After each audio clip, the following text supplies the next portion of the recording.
Hey everybody, it's Jason Blaha here, and today I want to talk to you guys a little bit about bodyweight exercises versus free weights. And it's something that comes up a lot and people don't seem to grasp it. It's not always a valid comparison in the sense that they're really similar in a lot of ways. They're both still resistance training. They're both extremely useful. There are pros and cons to each, but the thing is, free weights are far more diverse than bodyweight exercises, so it's not a valid comparison in the sense of there's so many variations and different things that you can do with free weights that, again, they're not comparable because bodyweight stuff tends to kind of fall in a niche area. Now, that being said, I do more bodyweight stuff than I do actual free weights these days. My main free weight exercises for me tend to be deadlifts, push, press, curls. Everything else tends to be weighted bodyweight stuff or just high rep bodyweight stuff for me. But that's what I personally do for my own personal goals.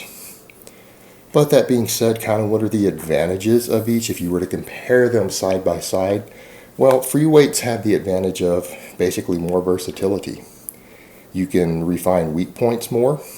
You can fine-tune weight more. And people say, well, you could micro-load if you're on a program where you're making small percentage increases or small weight increases.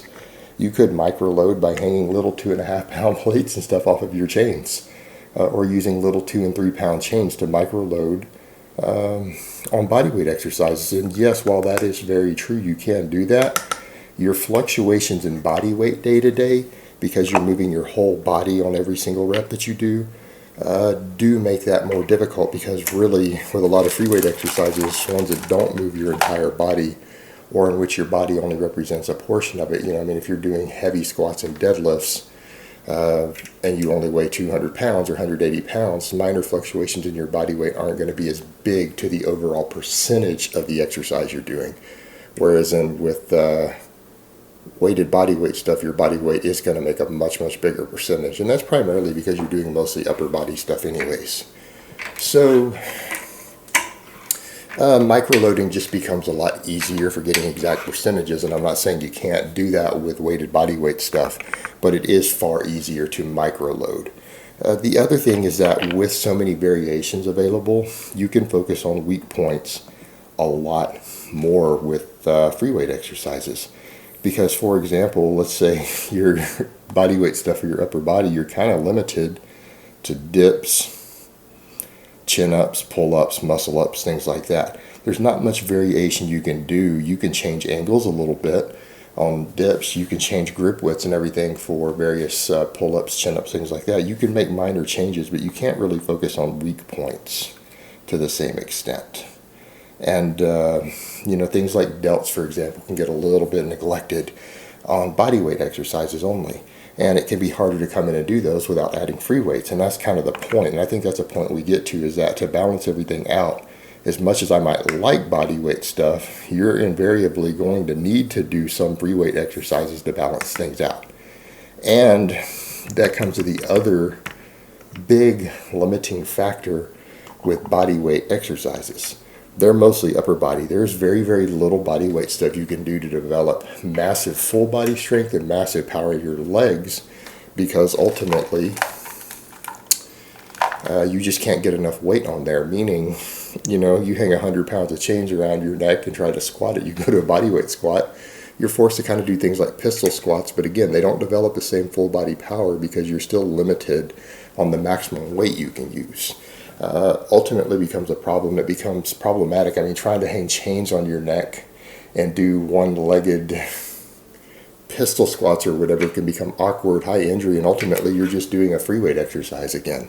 So leg development becomes a problem, again, other than hamstrings, because the glute ham raise, weighted glute ham raises, those can develop tremendous hamstring size and strength. But overall, you're limited to upper body for the most part. But ultimately, that's where things like squats and deadlifts come in. That's where they shine.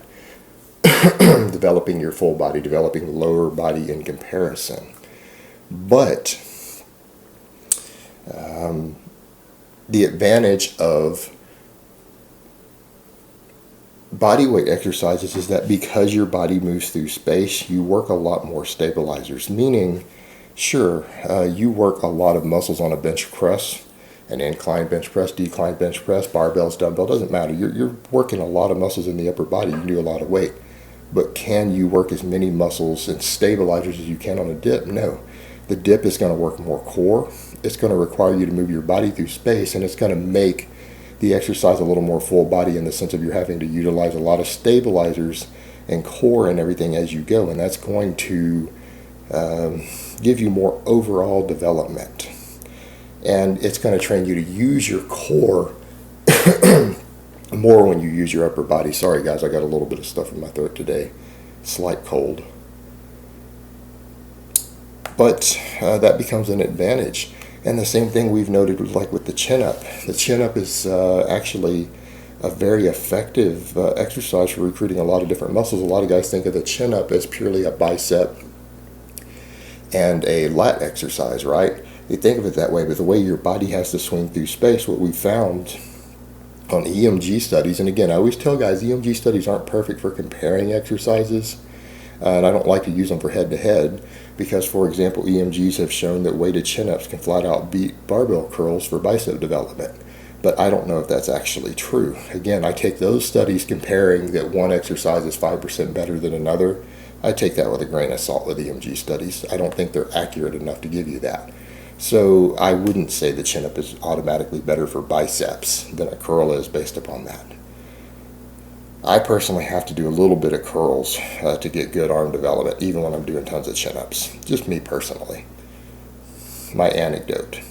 But we do know from EMG studies that the chin-up works the core very, very effectively. It actually seems to be a very, very good abdominal exercise. Even bodyweight chin-ups, and particularly weighted chin-ups, they tend to be a very good abdominal exercise. That makes them a good core exercise. Now, we could argue as if they're better than a weighted crunch or not. They probably aren't, but they're still giving you good core development. And we found it on the EMG. They're one of the best big, heavy, full body type movements for working the core. They're very, very effective, particularly for the abdominals. You know, things like deadlifts and squats work a lot of other muscles in the core very well, but the chin-up definitely hammers the abdominals very, very hard. Very effective for it. So there's good data on that, and we've even found that it works the upper chest. Not as good as an incline bench, but if you're trying to get a little more development, the chin-up works the upper chest and the abdominals considerably more than something like a lat pull-down wheel or a machine pull-down. That makes it a better overall mass builder because of that. Definitely a much better mass builder because of that. Because again, if you can get some extra upper chest stimulation out of your back exercises, that's great. More upper chest development's rarely a bad thing. Also, what other muscle was found to work that I thought was a little unusual? I'm trying to remember what it is off the top of my head. There was something else that chin-up did really well. Oh, the long head of the triceps. For some reason, particularly if you get that stretch at the bottom, you stretch a little bit at the bottom, the chin-up seems to put the long head of the tricep, and for those who don't know what that is, that's this bigger head back here, seems to put it in a little bit of a stretch position, and it seems to stimulate it. Does it stimulate it as well as a tricep extension to where you actually have shoulder extension involved? No, it doesn't. But you're still getting some extra stimulation of the long head of the tricep. So basically you have a back and bicep exercise that is actually adding some decent development, not a massive amount, not as good as a direct exercise, but some decent development to your upper chest, long head of your triceps, and your abdominals. Well, that's really good for exercise efficiency as far as getting in and out of the gym faster, because you have more exercises that work more muscles in the body.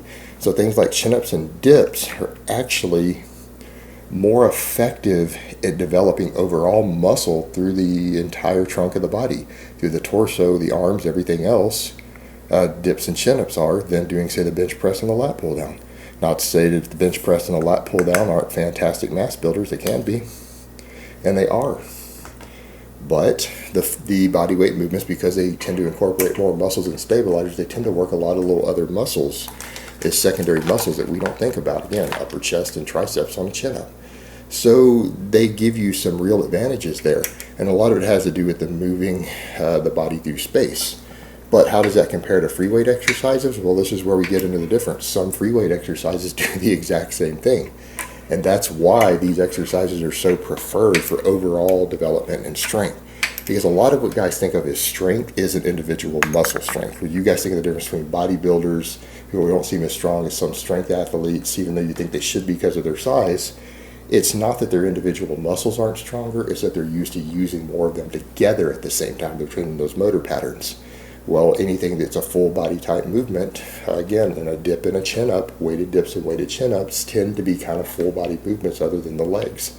But they work more the entire torso than a lot of similar exercises done with free weights.